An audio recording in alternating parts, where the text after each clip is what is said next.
Ceci est un livre audio autogénéré par Google. Première partie. Pour une SOCIODEMOGRAPHIE du sport en prison. La scène se passe à l'entrée du camp d'extermination d'Auschwitz-Birkenau. Un train rempli de déportés pénètre l'enceinte effrayante. Alfred Nakache est l'un d'entre eux.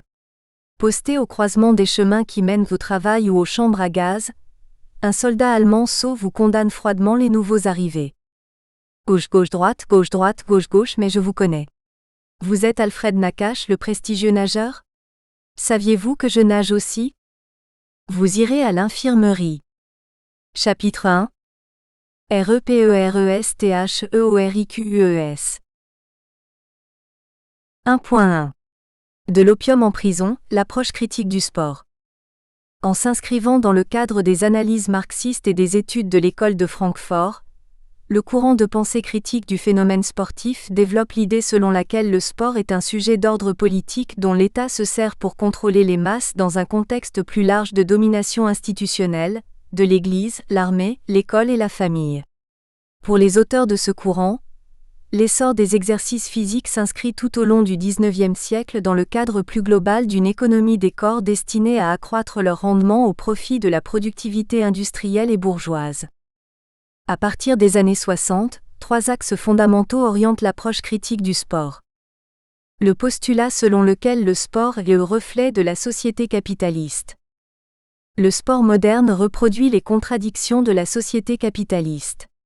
À titre d'exemple, il semble effectivement paradoxal qu'un des objectifs du sport réside dans la formation d'une élite sportive productrice de performances, entraînant l'exclusion des moins doués, alors qu'une des valeurs sociales régulièrement avancées dans les études fonctionnalistes repose sur des modèles d'intégration et d'ascension sociale.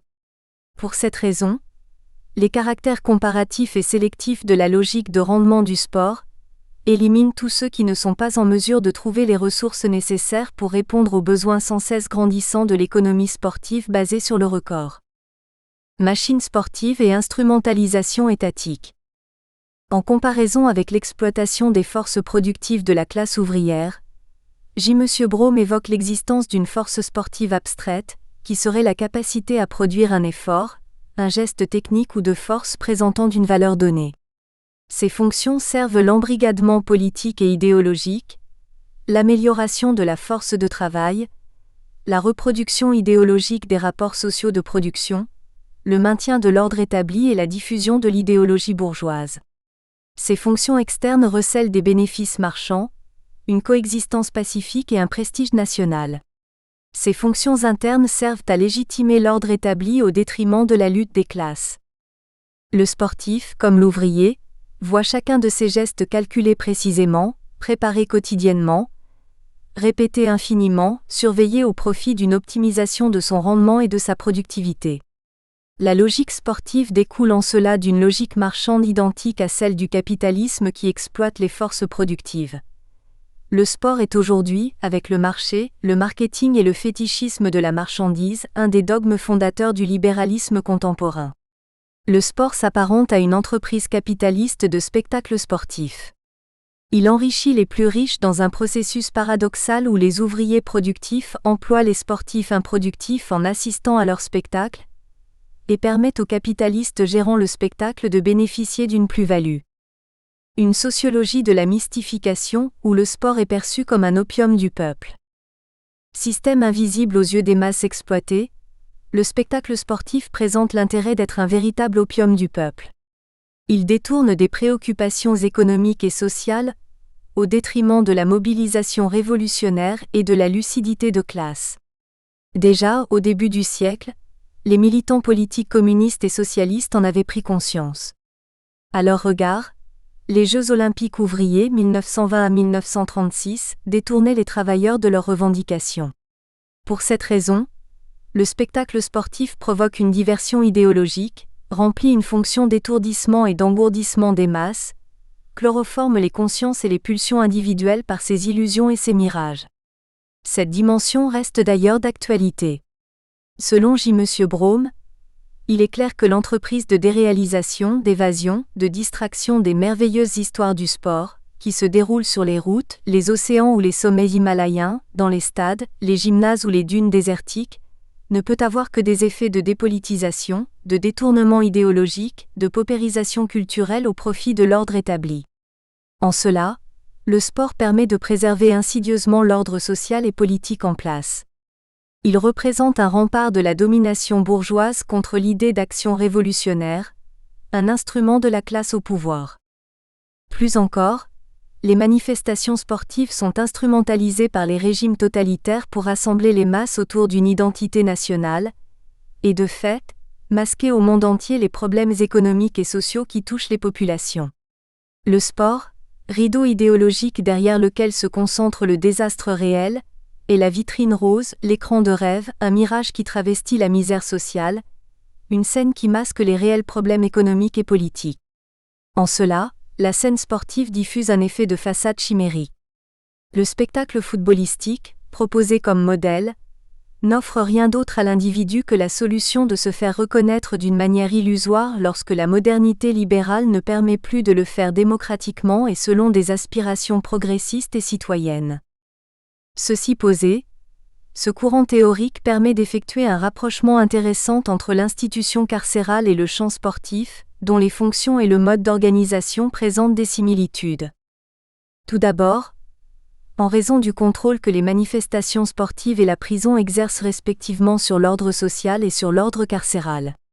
Le sport de compétition et ses spectacles, en détournant les masses des luttes politiques, économiques et sociales, neutralisent les revendications et contribuent à préserver l'ordre instauré. De même, la détention d'individus permet d'écarter une certaine frange de la population troublant l'ordre public. La première annihile les tensions en détournant l'engagement corporel vers une activité ludique et en plaçant ses participants dans des espaces précisément délimités, stades, gymnases, tribunes, fauteuils. La seconde maîtrise les débordements en excluant les délinquants et les criminels du monde social, en les enfermant.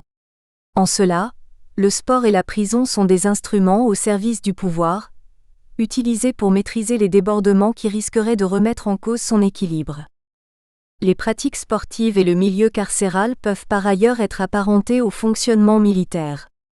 La prison est la rencontre entre deux populations ennemies. Les détenus et le personnel de surveillance, où les conflits et les négociations ponctuent la vie quotidienne.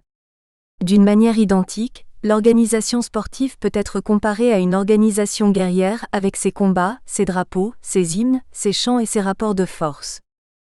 Une autre similitude concerne l'emprise corporelle que ces deux organisations exercent sur les individus. L'attention portée aux moindres parcelles des corps et à leurs moindres gestes, d'un côté en vue de former le bon détenu, de l'autre, des sportifs performants. Chacun de ces rythmes de vie imposés présente ainsi un caractère drastique et rationnel où tout est calculé précisément. Entraînement sportif, mouvements internes des détenus au sein de la détention, mais aussi entrée des stades et de la prison, marqués par des fouilles corporelles interdisant l'introduction d'objets ou de substances illicites, armes, alcool. Toujours sous cet angle comparatif, chacun des deux champs est investi de multiples dispositifs de surveillance. Alors que l'architecture des prisons est adaptée à une surveillance panoptique, caméras, œilletons, miradors, le sport est progressivement devenu une pratique soumise à de multiples modes de contrôle, visuels, biologiques, juridiques, économiques, politiques et informatiques. La constitution de réglementations sur le transfert de joueurs, le dopage, les mesures sécuritaires, l'actionnariat, laissent ainsi penser que le milieu du sport est de plus en plus asservi à de multiples modes de surveillance intégrant le cœur même de l'action. Tout un appareil répressif, unités d'élite, forces spéciales, vigiles, militaires, etc. veille sur la sécurité des athlètes et des spectateurs en instaurant un quadrillage sécuritaire de l'espace sportif transformé en champ de manœuvre des équipes de surveillance, et en camp retranché pour les dieux du stade 24. L'entrée des activités sportives dans le milieu carcéral présenterait donc une fonction d'accentuation des contraintes carcérales. En fournissant à l'appareil répressif une illusion, un dopant des temps modernes, le sport s'ajoute au mode de contrôle existant afin de mieux maîtriser les corps enfermés.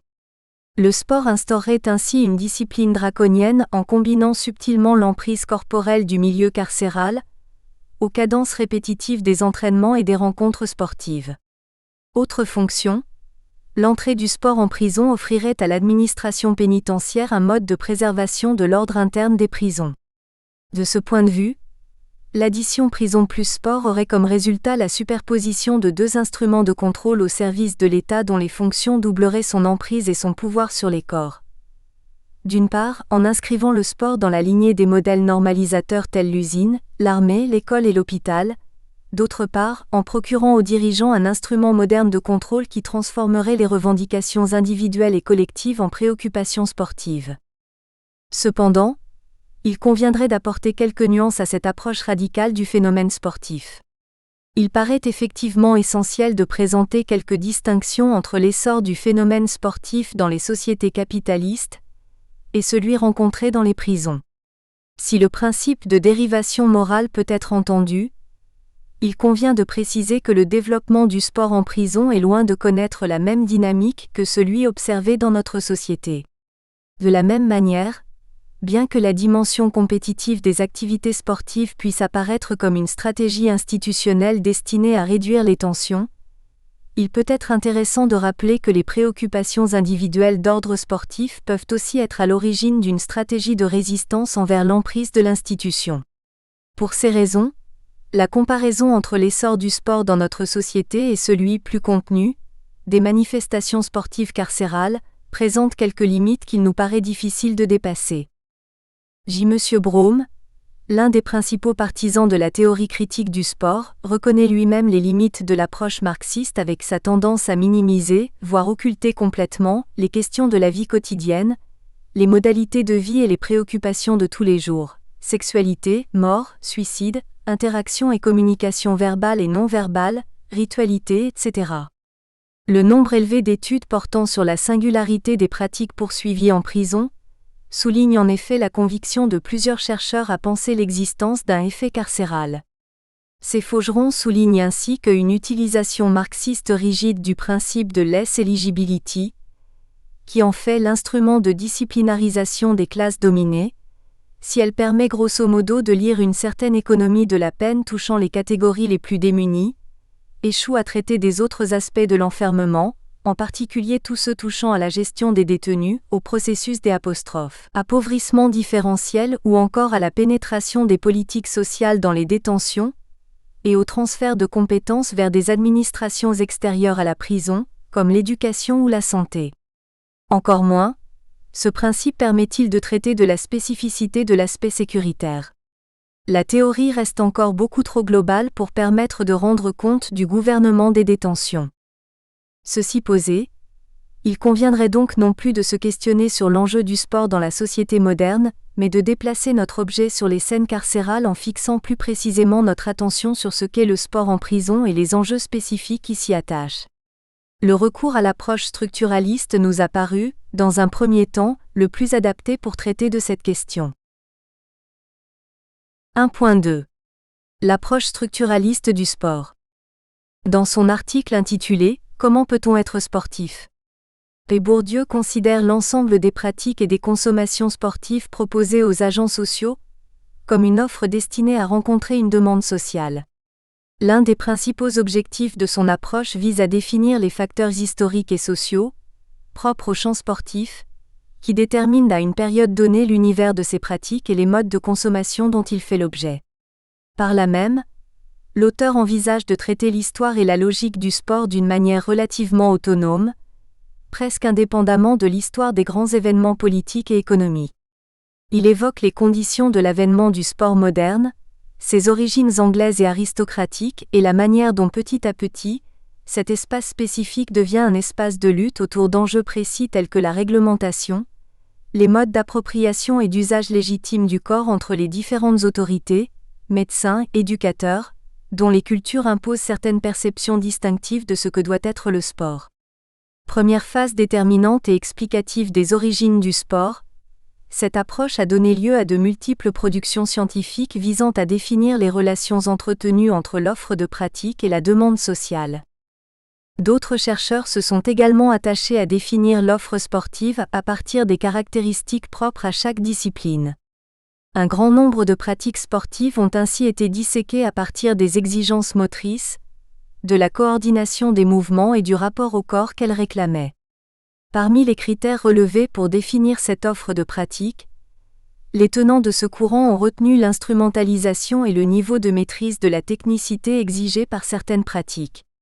L'objectif de ces travaux consiste à partir de cette première phase descriptive, à établir la relation qui peut exister entre les propriétés distinctives de ces disciplines, le rapport qu'entretiennent les agents sociaux vis-à-vis de leur corps et des moyens techniques utilisés. En prenant pour exemple la pratique du tennis et de la boxe, J. de France explique que la sélectivité du tennis est d'abord attribuée au fait que l'affrontement entre joueurs est un affrontement à distance, médiatisé par un instrument, la raquette. À l'inverse, pour la boxe qui ne fait appel à aucun instrument de médiation, le corps à corps est direct. L'affrontement médiatisé et distancié suffirait à attirer les groupes dominants, tandis que la lutte au corps à corps conviendrait à des groupes sociaux davantage disposés à vivre dans une plus grande promiscuité. Dans une approche plus culturelle, des chercheurs ont comparé cette sélectivité aux normes de sociabilité fixées dans le champ de ces disciplines auxquelles les membres doivent se soumettre. Sous l'impulsion de P. Bourdieu et de son équipe, d'autres études ont essayé de dégager les caractéristiques socio-démographiques et culturelles des pratiquants de plusieurs disciplines sportives, afin de mesurer le poids de ces caractéristiques sur les pratiques sportives. L'hypothèse rejoint l'idée selon laquelle l'intensité des pratiques, la nature des disciplines sportives, leur mode d'appropriation et les effets ou profits escomptés sont déterminés d'une part par la position occupée par les pratiquants dans l'espace social mais aussi par le niveau de leurs capitaux corporels, économiques, culturels et relationnels. Suivant ces caractéristiques et selon la distribution de ces capitaux, la demande de pratique varie. Les résultats issus de ces recherches montrent ainsi que l'espace des pratiques sportives est structuré suivant les positions sociales occupées par les agents, dans le champ plus large de la société. Des tableaux statistiques sont construits, des taux de pratique par sexe, âge, catégorie socio-professionnelle, niveau de diplôme calculés. D'autres variables sont également prises en compte telles que le positionnement politique, la vision du monde, les pratiques culturelles, afin de déterminer le rapport entretenu entre le macrocosme social et les microcosmes sportifs. L'utilisation de la notion d'habitus, définie par P. Bourdieu, apporte un éclairage décisif pour expliquer les préférences sportives et la cohérence des choix sportifs avec d'autres choix culturels. Les orientations sportives sont guidées par l'ensemble des représentations, pratiques et des idéologies transmises par les groupes d'appartenance et par les expériences vécues. Il va de soi qu'à chaque moment, chaque nouvel entrant doit compter avec un état déterminé des pratiques et des consommations sportives et de leur distribution entre les classes, état qui ne lui appartient pas de modifier et qui est le résultat de l'histoire antérieure de la concurrence entre les agents et les institutions engagées dans le champ sportif. Mais s'il est vrai que ici comme ailleurs, le champ de production contribue à produire le besoin de ses propres produits, il reste qu'on ne peut pas comprendre la logique selon laquelle les agents s'orientent vers telle ou telle pratique sportive et vers telle ou telle manière de l'accomplir sans prendre en compte les dispositions à l'égard du sport, qui étant elles-mêmes une dimension d'un rapport particulier au corps propre, s'inscrivent dans l'unité du système des dispositions, l'habitus qui est au principe des styles de vie. La référence à ce cadre théorique nous semble donc pertinente pour deux raisons. En premier lieu, parce qu'il est un modèle adapté pour traiter de la définition de l'offre sportive et des enjeux qu'elle soulève en matière d'équipement et d'encadrement. Par ailleurs, cette approche déterministe se révèle également appropriée pour traiter des principes d'accessibilité qui règlent l'entrée en pratique, principes que nous appréhenderons à partir des propriétés pénales et démographiques des détenus. Il s'agira ainsi de voir dans quelle mesure les prédispositions sportives des détenus, émanant de leur appartenance sociale, correspondent aux disciplines choisies parmi celles proposées par l'institution, puis après le traitement de l'accès au sport, d'étudier les mécanismes de fidélisation dans la pratique. 1.3. La démographie sportive. En rapport avec l'ensemble de ces questions, la quantification des populations sportives et leur description socio-démographique et culturelle sont progressivement devenues un centre d'intérêt croissant dans le champ d'études menées sur le sport. Quelques articles relatifs à la démographie des sportifs ont ainsi été publiés dans la revue Population, de l'Institut national des études démographiques. En 1989, P. Sureau écrit un « Essai de démographie sportive », dans lequel il présente les écueils liés à la comptabilisation de la population nationale détentrice d'une licence sportive. Parmi ces obstacles, la question des abandons est abordée et paraît difficile à traiter pour celui qui cherche à distinguer les licences des licenciés. L'approche de la dynamique des populations sportives par V. Chevalier permet toutefois de combler ce manque. En étudiant minutieusement les flux des populations équestres, son travail ouvre de nouveaux horizons à la démographie et à la sociologie sportive et d'une certaine manière complète l'approche structuraliste. Si nous pensons que les modèles proposés par P. Bourdieu permettent d'interpréter le croît probable du sport comme un événement initial, nous pensons aussi que ces modèles, et l'utilisation qui en a été faite en sociologie du sport, ont laissé à peu près intacte jusqu'à maintenant la question de la pérennisation ou non des '. Une pratique initiée. L'objectif ne vise donc plus à traiter des déterminismes sociaux qui agissent sur le choix des engagements sportifs, mais des processus qui contribuent à les pérenniser ou à s'en défaire. Dans la première partie de son travail, V. Chevalier utilise des outils d'analyse démographique afin de rendre compte des mouvements de la population équestre. À partir d'une évaluation des entrées et des sorties des licenciés, établie à partir d'un corpus de données longitudinales, l'auteur constate de forts taux d'abandon à différents stades de l'apprentissage de la pratique. Les raisons de ces nombreux désistements sont interprétées au regard des travaux interactionnistes menés en sociologie du travail. Elles reposent sur le fait que les représentations liées aux pratiques ne sont pas fixées une fois pour toutes, comme le laisserait entendre le courant structuraliste, mais variables dans le temps. Son travail s'attache ainsi à montrer que les représentations stéréotypées de la pratique équestre vont être amenées à évoluer au cours de la pratique. 4 étapes sont ainsi définies. Celle des rêves profanes, antérieure à la découverte de l'équitation. La découverte de l'équitation, étape initiatique au cours de laquelle les représentations se heurtent à l'apprentissage concret de la pratique. La formation du débutant consistant à approfondir les savoirs qui finalisent l'apprentissage. Enfin, l'étape faisant de lui un cavalier confirmé, aboutissant à la compétition. Au cours de cette carrière sportive, productrice d'expériences, chacune de ces étapes est pensée comme étant déterminante sur la décision d'abandonner ou de persévérer, puisque soit l'individu réajuste sa conduite pour répondre aux attentes exigées pour la poursuite de la pratique, en rompant avec ses visions profanes, soit il abandonne en raison de son incapacité à y faire face. L'analyse quantitative que nous proposons de réaliser sur les parcours sportifs des détenus s'inspire fortement de ce modèle. Après avoir reconstitué le parcours sportif sous licence de 2111 détenus licenciés pendant les périodes 1975 à 1985 et 1990 à 1996, nous élaborons une série d'indices longitudinaux rendant compte de la durée des pratiques et de l'intensité des abandons. De même, l'interprétation interactionniste sera préservée puisqu'il s'agira de comprendre la manière dont les détenus parviennent à s'inscrire dans une dynamique d'apprentissage d'une culture sportive. Abordés dans la 4e partie, les travaux de Goffman se sont avérés particulièrement féconds pour traiter de cette question. 1.4. Erving Goffman et la carrière asilaire. D'une manière générale, Goffman compare la vie quotidienne à un spectacle où chaque acteur doit remplir un rôle selon des consignes précises qui règlent les conduites de chacun des protagonistes. Sans se préoccuper de l'agencement prédéterminé des rôles endossés par chaque acteur, l'auteur s'intéresse davantage à leur interprétation, soumise à l'appréciation du public devant lequel l'acteur se met en scène. Selon lui, cette conception des rôles est déterminante dans le processus d'assimilation. Elle constitue dans le spectacle le dépassement de la situation prévue, une marge de manœuvre non codifiée, ce justement pourquoi le public s'est déplacé. Il s'agit alors de rendre méconnaissables les rôles les plus ressassés. Les rôles de la vie quotidienne ne sont à ce titre que les cadres à l'intérieur desquels les individus se singularisent. Le dépassement du rôle est en cela une appropriation du rôle, le naturel du personnage, le soi du personnage. Mais des rôles sont redoutés. Celui de reclus asilaire laisse effectivement fort peu de place à l'interprétation car les étapes de la substantialisation de soi, comme fou, sont décrites comme processus institutionnel.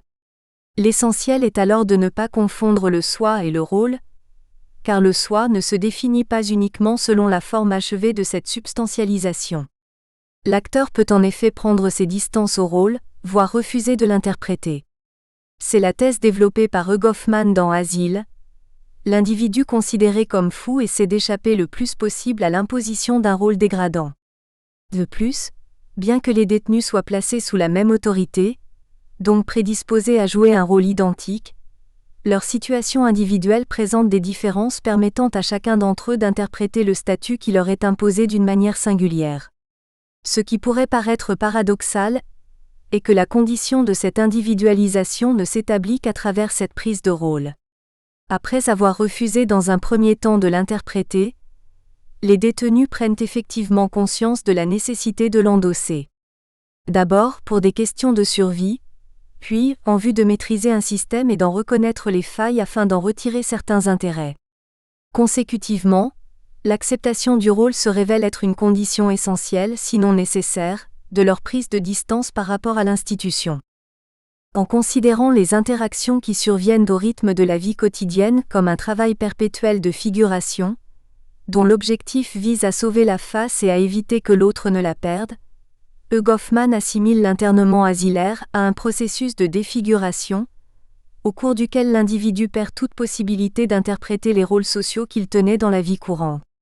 Ainsi, la carrière asilaire édifie une nature socialement construite dans le cadre d'un système donné. Cette dépossession identitaire se définit par l'existence d'un écart entre l'image personnelle que l'individu a de lui, l'identité réelle et objective d'un sujet. Dans Asile, Hugh Hoffman cherche à nous faire vivre et comprendre de l'intérieur la vie des reclus. Il utilise pour cela deux types de descriptions. Tout d'abord, la description des aspects dépersonnalisants de l'institution totale, technique de mortification, isolement, perte de liberté, d'autonomie et de maîtrise de ses activités, promiscuité physique et contamination morale, dépossession biographique. Pour cela, l'auteur s'appuie sur le concept de carrière morale pour analyser les étapes et les effets de cette dégradation progressive. Ce concept, ambigu, recouvre le sentiment que l'individu éprouve à l'égard de sa propre identité ainsi que les propriétés ayant trait à sa situation officielle, définies à partir des relations de droit, de genre de vie et des relations sociales. Il induit donc un va-et-vient de la sphère privée à la sphère publique, du moi à l'environnement social, qui contraint l'individu à recourir avec excès à l'idée qu'il se fait de lui-même pour se préserver de l'attribution nocive d'une identité dévalorisante. Au cours de sa carrière morale au sein de l'institution, l'individu en vient alors à relativiser l'opinion d'autrui, des normes morales établies, à une subjectivité blasée, avant de s'adapter à la cruauté institutionnelle. Le deuxième type de description tient aux techniques de distanciation. Ce sont les adaptations secondaires qui vont permettre au reclus de se réapproprier des preuves qu'il est encore son maître. Elles sont un refuge pour la personnalité, et constituent véritablement une vie clandestine complexe au sein de l'hôpital. Toutes les combines et autres activités souterraines qui sont décrites montrent la manière dont les détenus vont déployer des ruses leur permettant de prendre leur distance par rapport à un personnage prescrit. En s'inspirant de ce cadre théorique, il s'agira ainsi de montrer la manière dont les pratiques sportives permettent aux détenus de prendre ces distances par rapport au rôle dégradant imposé par l'institution. Cette prise de distance sera envisagée d'un point de vue personnel par rapport au profit que les détenus tirent de leurs pratiques sportives dans cet univers spécifique. Nous verrons ainsi que, d'une certaine manière, il est possible de considérer les pratiques sportives comme un palliatif des privations carcérales. Par ailleurs, des références aux travaux ethnologiques de C. Bromberger étayeront notre réflexion. Si, du point de vue de la sociologie critique du sport, l'activité sportive est interprétée comme une stratégie mise en place par l'institution pour servir son ordre disciplinaire, nous verrons ici la manière dont elle sert d'autres causes. Globalement, son approche du sport montre donc qu'il n'est pas justifié de considérer que les masses sont manipulées tels des idiots culturels incapables de prendre une distance critique sur le monde. En cela, les rencontres sportives ne font aucunement abstraction des tensions politiques et sociales car elles en sont une traduction explicite. Chapitre 2. Objet d'étude, METHODOLOGIE. 2.1. Une restructuration identitaire inattendue. Imaginez un devenir dans un milieu où le temps est suspendu, l'exclusion sociale flagrante, les contraintes physiques très fortes, semblent relever de la gageure. L'adaptation à l'institution carcérale est effectivement si forte qu'elle présuppose une totale désadaptation au monde extérieur, qui ne laisse aucunement envisager l'idée d'une quelconque évolution, si ce n'est à travers les aptitudes que les détenus développent pour tirer profit des ressources de l'institution. C'est ainsi que le temps carcéral est fréquemment apparenté à un temps perdu durant lequel les priorités des détenus sont leur capacité de survie, immédiate, peu portée sur l'avenir. Cette incapacité à se projeter dans l'avenir provient par ailleurs de l'incertitude des décisions pénales et des périodes d'attente particulièrement longues et éprouvantes. Toutefois, il semblerait que la politique de développement des activités sportives, menée depuis le début des années 60 et plus activement soutenue depuis le début des années 80, participe d'un élan plus général de démocratisation du sport qui dépasse parfois les objectifs initialement visés. En effet, l'organisation de compétitions, de permissions de sorties sportives et les nombreux projets mis en œuvre dans ce domaine investissent ces activités de nouvelles fonctions qui dépassent largement les simples fonctions occupationnelles et ludiques qui leur sont habituellement prêtées. Nous inscrirons à ce titre notre objet d'étude dans le cadre plus global du développement social des activités physiques et sportives, tout en essayant de mettre en exergue les particularités du sport en prison.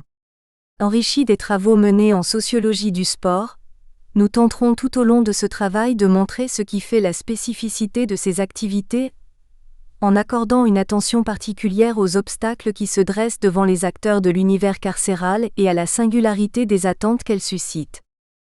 Une des hypothèses de cette recherche consistera à avancer l'idée que le sport en prison n'est pas un moyen d'évasion dans le sens où il permettrait d'échapper physiquement aux contraintes de l'institution. Cette hypothèse repose sur l'idée que les activités sportives en prison ne disposent d'aucune autonomie, et qu'à ce titre, elles font partie intégrante d'un fonctionnement maintenu par des contraintes strictes et des impératifs carcéraux et sécuritaires quasi incontournables.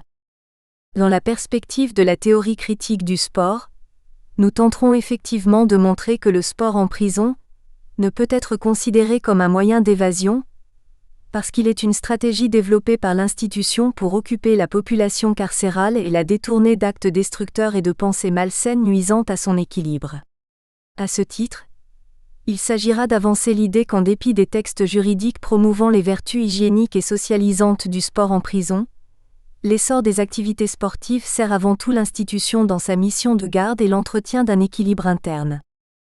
Puis, sous l'éclairage de la théorie structuraliste, nous essayerons de montrer que le sport en prison peut difficilement être conçu comme un outil d'évasion tant ses modalités organisationnelles dépendent étroitement des contraintes physiques de l'institution, ainsi que des positions que les détenus occupent dans le champ carcéral. L'hypothèse développée avancera l'idée selon laquelle l'offre de pratiques sportives varie en fonction des caractéristiques des établissements et des caractéristiques socio-démographiques et pénales des détenus. En raison de cette forte sélectivité, nous tenterons de montrer que la contribution des activités sportives à la mission de réinsertion de l'administration pénitentiaire ne concerne qu'une minorité de détenus. Depuis l'entrée en prison jusqu'à la libération, des 60 000 incarcérations annuelles en 1998 jusqu'aux centaines de détenus ayant la possibilité de tirer le profit optimal de l'offre sportive, nous avancerons l'idée qu'à chaque stade de la carrière carcérale, les motivations sportives des détenus varient dans le temps au travers du processus d'apprentissage et qu'à terme, ce processus peut aboutir à une restructuration identitaire. Mais cette reconstruction ne s'établit pas spontanément. Quand bien même la maîtrise du jeu social et la compréhension réciproque évacuent tout questionnement sur sa propre identité dans la vie ordinaire, l'incarcération confronte les individus à une situation imprévisible à laquelle ils n'ont pas été préparés. Car l'identité ne devient une préoccupation, et indirectement, un objet d'analyse que là où elle ne va plus de soi, lorsque le sens commun n'est plus donné d'avance et que les acteurs en place n'arrivent plus à s'accorder sur la signification de la situation et des rôles qu'ils sont censés y tenir.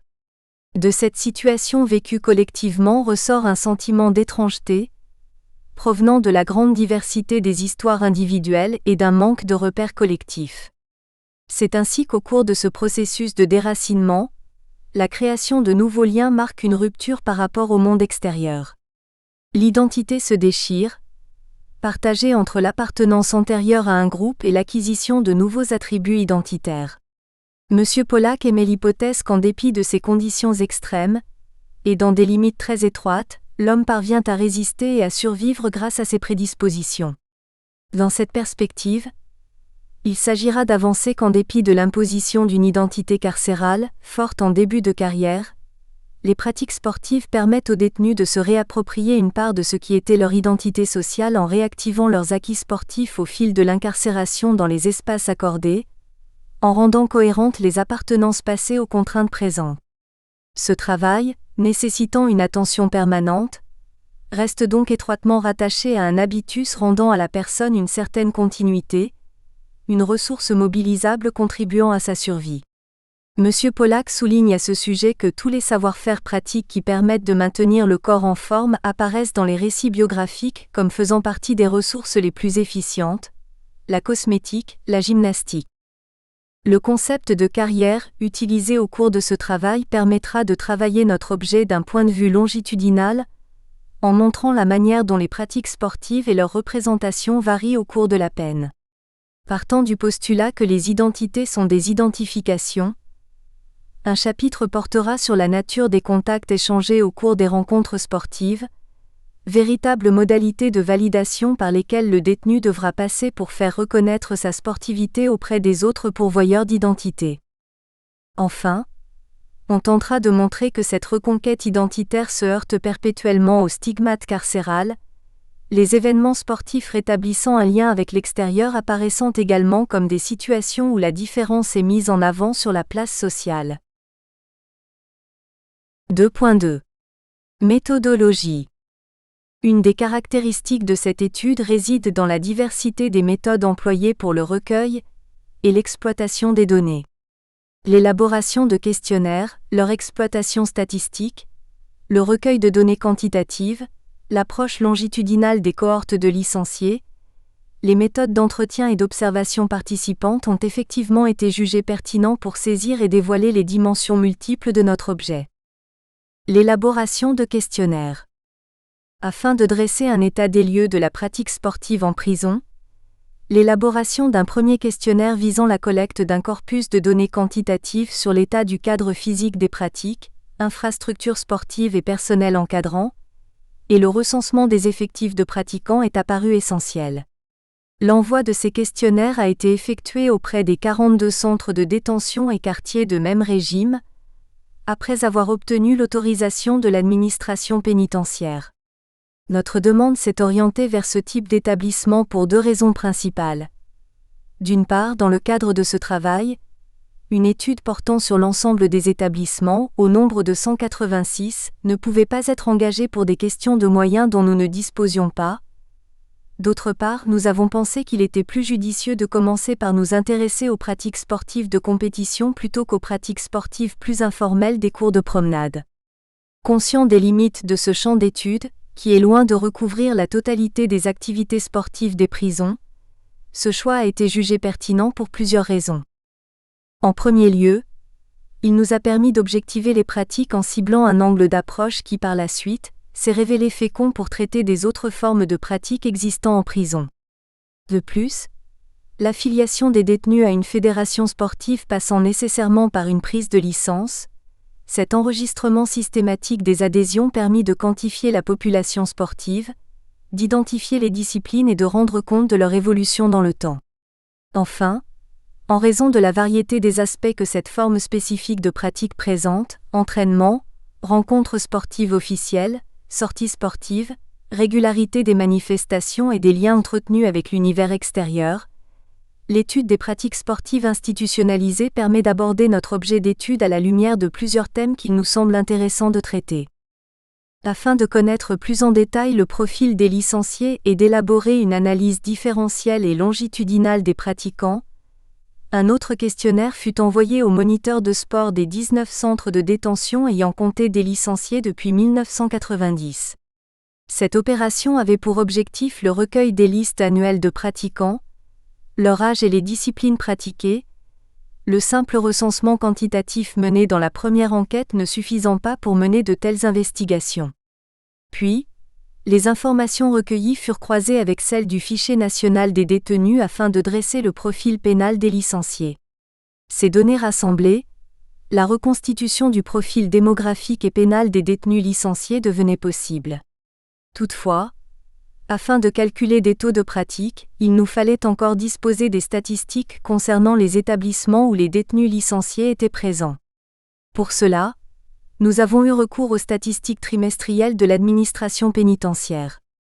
Le traitement des données recueillies dans la première enquête a permis de dresser un descriptif de l'état de l'offre sportive des 42 centres de détention et centres pénitentiaires comptant un quartier centre de détention.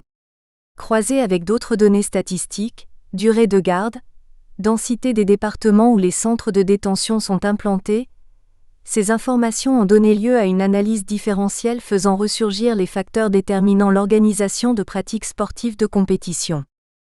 Le second envoi de questionnaire visait davantage l'identification des détenus. Les statistiques trimestrielles rendant compte des structures par durée de peine et catégorie d'infraction ventilées par groupe d'âge, des taux de pratique par quantum, groupe d'âge, catégorie d'infraction ont été calculés. La connaissance de ces taux permit de construire une analyse différentielle de la population licenciée et d'observer si ces variables avaient un effet sur les pratiques. Toutefois, le traitement statistique ne se limita pas à la construction de ces taux de pratique.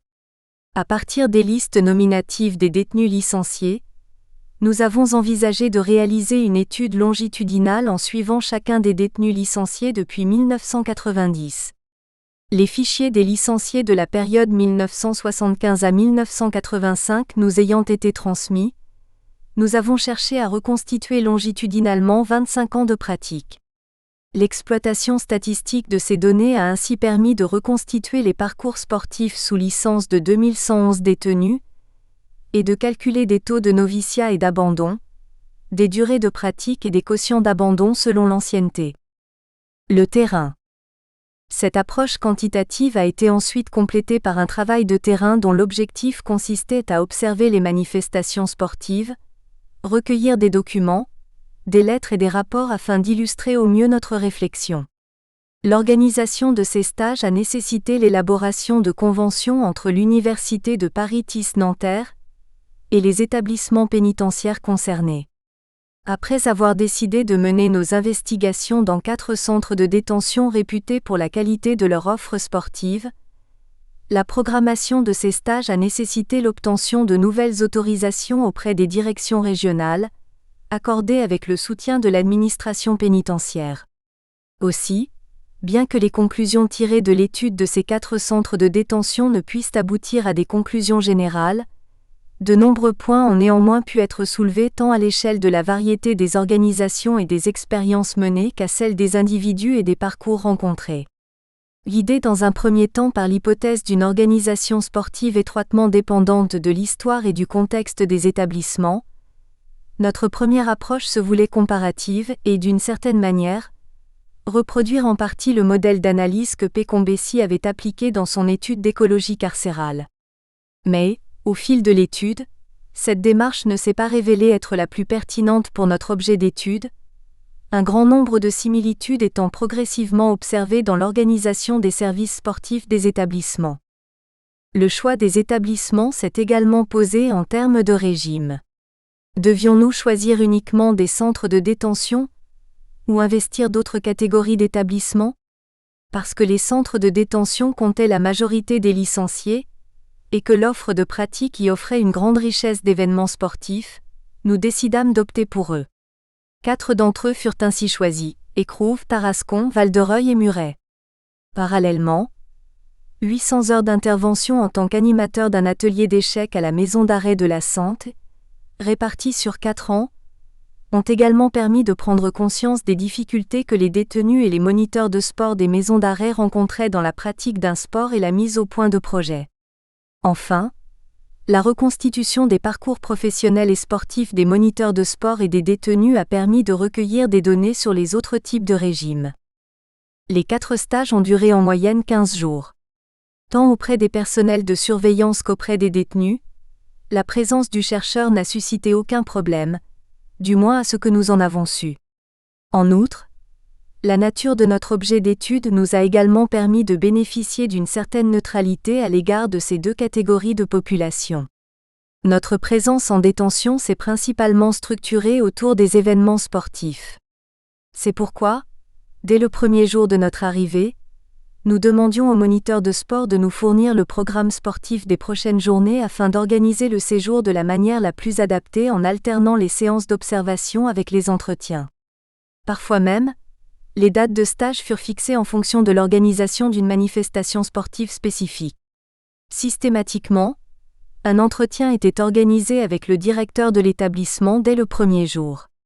De même, une visite de l'établissement était prévue dès ce jour, ce qui permettait d'avoir un aperçu global de la détention mais aussi d'être présenté auprès des nombreux acteurs avec qui nous allions partager quelques moments.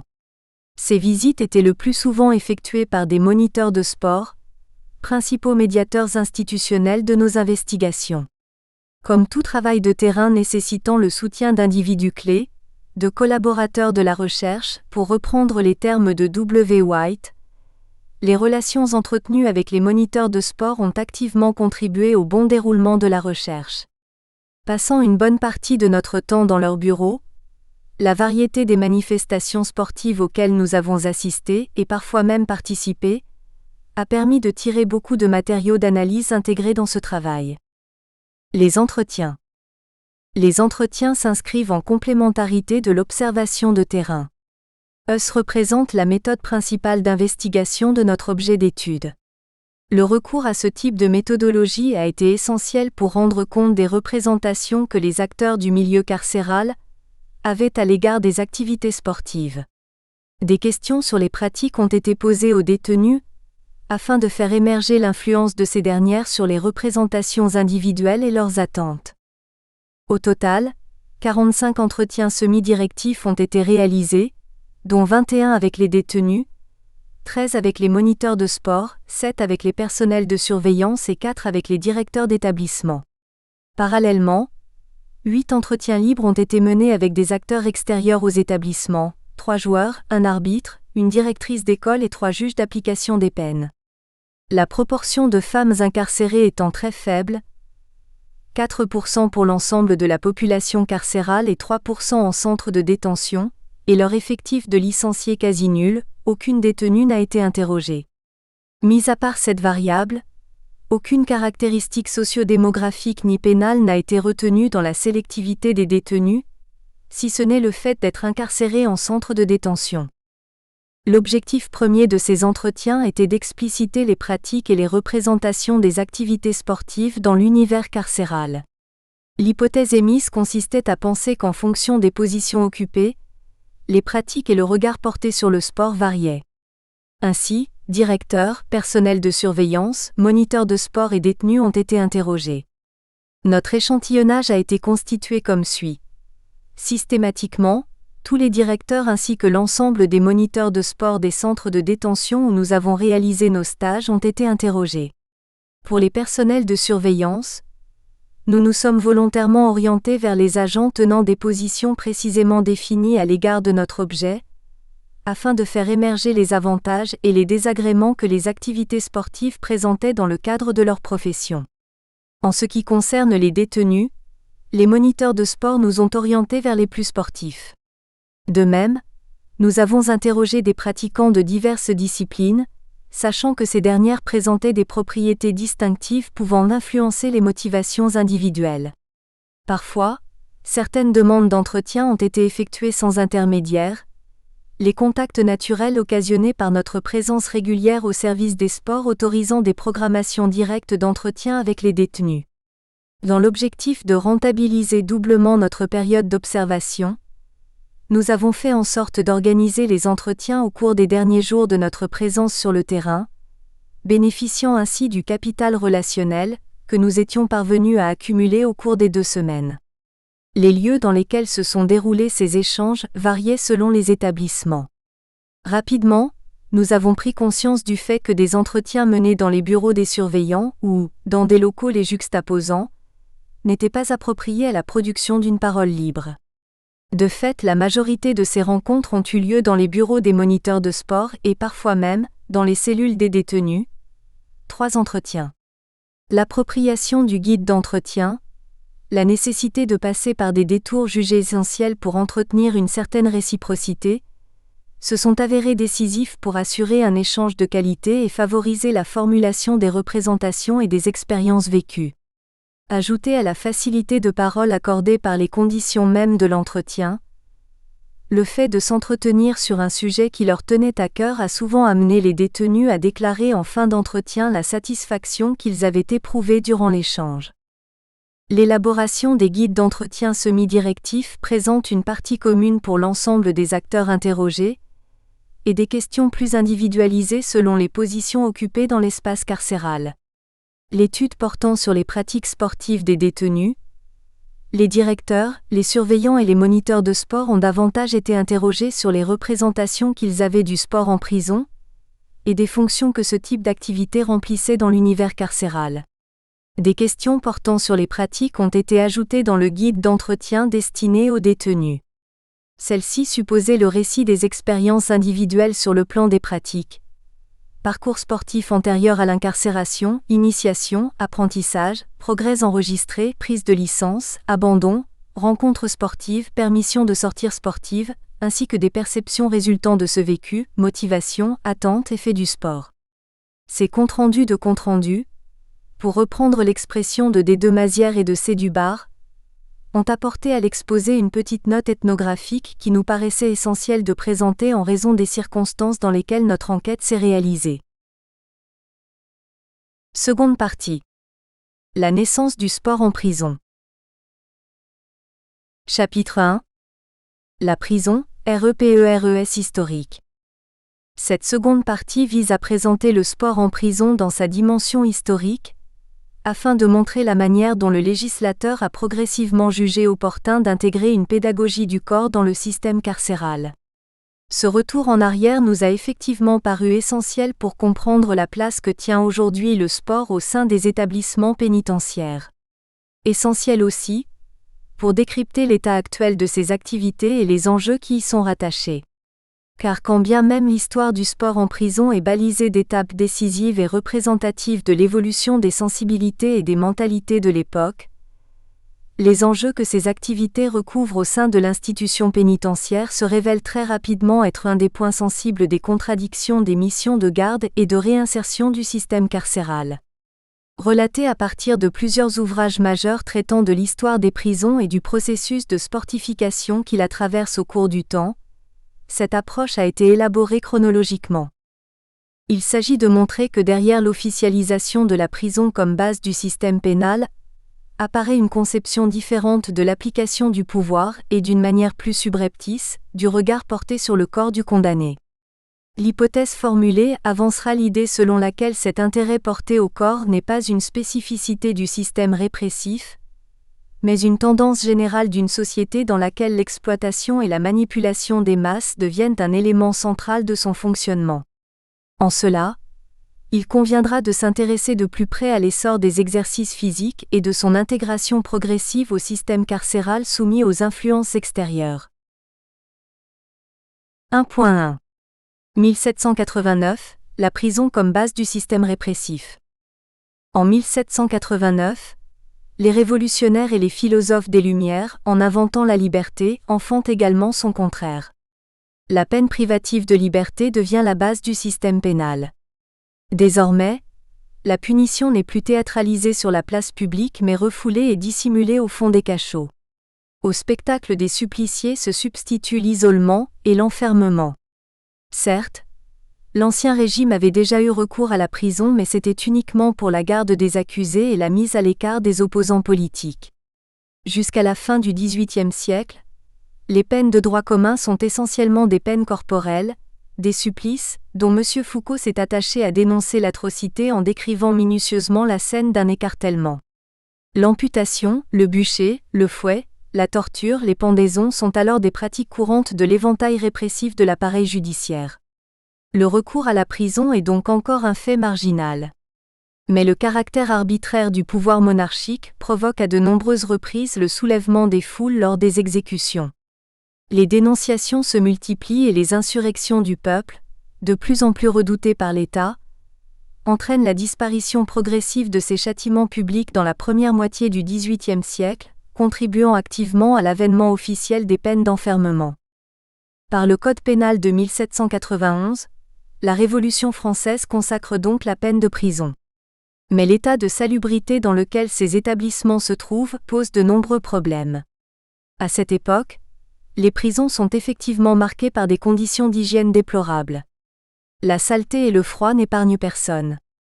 De même, les propagations infectieuses et les contagions microbiennes sont facilitées par la forte promiscuité des individus. Pour cette raison, les conditions d'enfermement, loin de répondre aux besoins essentiels de survie des condamnés, contribuent déjà à l'expiation et à l'exemplarité. Dès les XVIIe et XVIIIe siècles, de nombreuses insurrections éclatent contre les conditions de vie qui y règnent. Les sévices corporels, portés au reclus d'une manière totalement arbitraire, sont dénoncés à leur tour. En réponse à ces revendications, la consécration de la prison comme outil central de la sanction pénale incite leurs dirigeants à adopter un certain nombre de réformes. C'est ainsi que les premières mesures issues de la Révolution accordent la libération d'un grand nombre de personnes détenues dans les différentes maisons de réclusion existantes. Ces réformes projettent aussi la mise en place d'une nouvelle organisation interne des prisons. L'idée principale vise la séparation des condamnés en fonction de leurs caractéristiques démographiques et pénales, jusqu'alors totalement ignorées dans la gestion des peines. Mais le temps et les moyens manquant, aucune de ces décisions n'est appliquée. Bonaparte en vient même à réduire le budget infime des prisons pour parer à ses dépenses militaires. C'est alors qu'il pense avoir trouvé dans l'implantation des manufactures à l'intérieur des maisons centrales une nouvelle source de financement et la garantie d'un nouvel ordre. 1.2. Le travail en prison, l'idée d'une rédemption, l'espace d'une exploitation. Développé initialement pour des raisons d'ordre économique, l'aménagement de ces ateliers attire l'attention des philanthropes de l'époque qui voient dans le travail un moyen adapté de réhabilitation. De cette réflexion ressort une idée clé qui animera les débats jusqu'à nos jours. La prison, devenue la base du système pénal, ne doit plus seulement punir et châtier mais également transformer le coupable et organiser la conscience du malfaiteur par le travail pour que soit préservé l'ordre de la société. Désormais, le but n'est plus d'effacer le crime mais d'éviter qu'il réapparaisse en remettant les coupables dans le droit chemin. Le sens de la peine ne vise plus la sanction du crime, mais le contrôle de l'individu et sa transformation. L'idée n'est cependant pas nouvelle. La morale religieuse avait déjà tenté de sauver les âmes des criminels par un système pénitentiaire autre que celui de la justice des princes et des républiques. Punir impliquait pour l'Église la non-reproduction du péché, donc une certaine forme d'amendement, la pénitence, floraison de catalogues de péchés et de peines expiatoires encadrées par la pratique de la confession. Dès le XVIe siècle, cet élan est développé à Londres puis à Amsterdam. À cette période, les prisons laïques françaises ne sont pas encore touchées par cette influence. Il faut attendre le traité des délits et des peines, de Beccaria paru en 1764 puis celui de John Howard à caractère plus religieux intitulé L'état des prisons, paru en 1777 pour voir apparaître l'amorce d'une réforme des établissements pénitentiaires. C'est donc à cette période qu'une conception nouvelle du traitement des criminels naît, davantage tournée vers l'utilité sociale des détenus que vers la souffrance physique irrespectueuse des libertés individuelles. Cette nouvelle orientation qui anime à l'époque les philosophes des Lumières a peu d'effet dans les années qui suivent la Révolution. Le travail et l'éducation religieuse restent en effet secondaires aux soucis d'intimidation et d'expiation, et surtout aux préoccupations militaires et politiques. Il faut attendre la fin du Directoire, 1795 à 1799, et celle du Consulat, 1799 à 1804, pour que l'organisation du travail se mette en place dans les maisons centrales. Dans l'installation de ces ateliers, la Restauration opère une transformation théorique de la finalité des peines en privilégiant l'amendement des condamnés à la sanction de leurs méfaits. Progressivement, l'ère de la prison triomphante qui guérit s'annonce. Nous voulons vouer le crime à l'industrie, écrit le préfet Ladoucette à Chaptal au nom des notables d'Embrun. Dès lors, des établissements sont transformés en grandes manufactures afin d'attribuer au travail un rôle décisif dans l'amendement des condamnés, objectif qui avait déjà été expérimenté dans les dépôts de mendicité ainsi que dans d'autres institutions similaires. Toutefois, l'intérêt privé des entrepreneurs et l'exploitation massive des condamnés, conscients de la force de travail qu'ils représentent, rend l'opération illusoire. L'intérêt privé devient le seul principe dirigeant d'un établissement auquel ne doivent précéder que des vues d'un intérêt général. Ce seul fait est un obstacle insurmontable à toute réforme salutaire. Face à cette exploitation, les critiques des spécialistes et des moralistes restent inefficaces. De plus, la parcellisation croissante des activités, issue du progrès industriel, ne peut en aucun cas permettre la formation à des métiers, chaque détenu étant limité à l'exécution d'une tâche précise qui ne peut faire l'objet d'aucun apprentissage. C'est ainsi que le but avoué des peines, moralisateur, dévie progressivement vers une logique du rendement, disparaissant dans les gestes infiniment petits des chaînes productives. Plus qu'une recherche d'amendement des âmes, l'augmentation de la rationalité industrielle oriente les directives des prisons comptant des ateliers et des manufactures. De cette logique basée sur le rendement et la productivité, émergent des principes d'efficacité qui influencent considérablement de nouveaux rapports au corps dont les entrepreneurs bourgeois vont petit à petit chercher à optimiser les ressources. Chapitre 2. Des corps investis par la MICROPHYSIQUE du pouvoir. 2.1.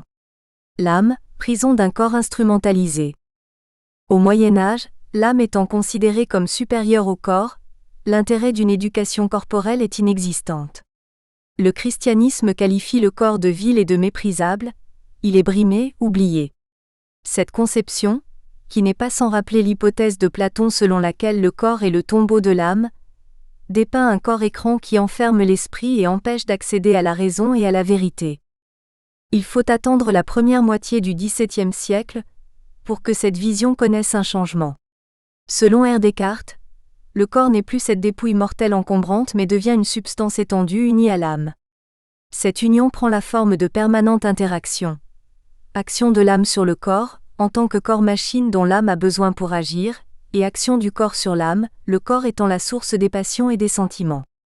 Par là même, le philosophe ouvre de nouvelles perspectives sur la vision instrumentaliste et technologique du corps qui va se développer au cours des siècles suivants et surtout au XVIIIe siècle.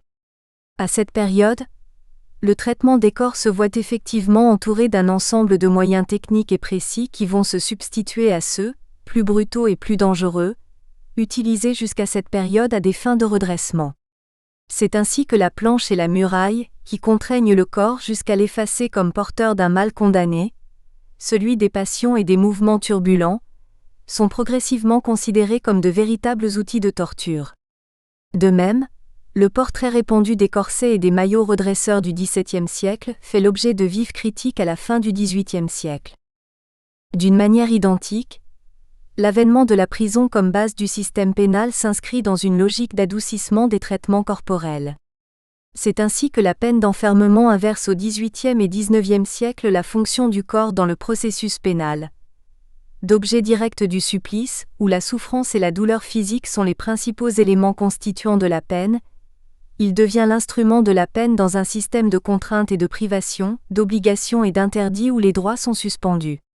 Ce n'est donc plus un corps supplicié publiquement qui rend justice, mais un corps enfermé qui neutralise l'accomplissement de tout acte déviant. Mais est-on entré pour autant, et réellement dans l'âge des châtiments incorporels ? 2.2. Discipline et surveillance, des dispositifs indolores. Le procédé disciplinaire mis en place dans les prisons est principalement basé sur une discipline des corps. Cette nouvelle économie est destinée à soumettre les corps et leurs forces, à les rendre utiles, dociles et soumis, pour mieux les contrôler.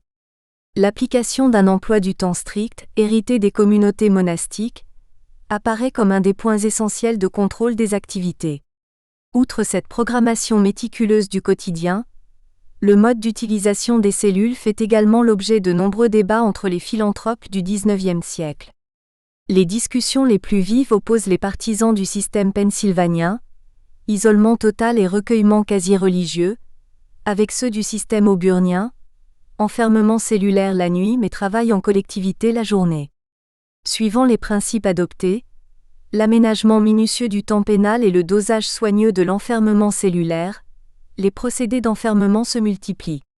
Une des caractéristiques majeures de ces nouvelles formes d'expression du pouvoir est d'agir de façon discrète et de s'opposer en cela à l'éclat des supplices. Les forces employées pour maîtriser les mouvements, éviter les regroupements et favoriser l'isolement, présentent effectivement l'avantage pour le système pénal d'être anonyme et invisible. Le corps politique, en devenant l'intermédiaire des relations de pouvoir et de savoir, accumule ainsi un ensemble d'éléments matériels et de techniques méticuleuses et imperceptibles qui assujettissent les corps humains. Ne répondant plus à la vengeance souveraine, la punition disciplinaire devient... Nous espérons que vous avez apprécié cet aperçu. Pour continuer à écouter ce livre audio sur Google Play Livres, utilisez le lien dans la description de la vidéo.